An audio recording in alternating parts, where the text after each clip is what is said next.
ГСП онлайн. Городские новости сейчас.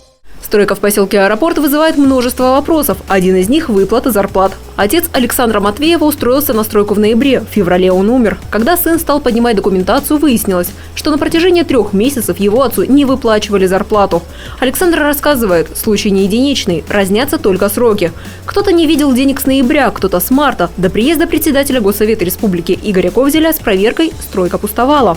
Стройка вот сейчас вот опять возобновилась, вот совершенно недавно. До этого не было никакой стройки. 2 стройки вот здесь, они вообще пустовали, людей не было на них. Ну, то есть стройка как стройка существует, а людей рабочих не было. Вот люди рабочие появились неделю назад, может быть. Когда Александр стал искать фирму работодателя, выяснилось, что по доступному телефону ее не существует. Через знакомого мастера ему удалось узнать номер директора. Во время звонка тот сообщил, что фирма банкрот, после этого сбросил вызов. Все, что Александр хочет выяснить, получит ли он выплату за отца, в управлении капитального строительства ответить не могут. Мы являемся заказчиком по этим объектам, мы не имеем права влезать в коммерческие интересы фирм, поэтому со своей стороны все платежи вовремя осуществляем. У нас идет 2 раза в месяц финансирование объекта.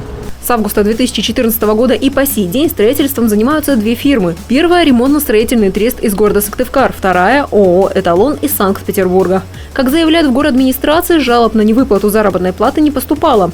Однако, что делать со старыми долгами? Александр Матвеев планирует написать заявление в прокуратуру. Как заявляет мужчина, его поддержат другие работники стройки.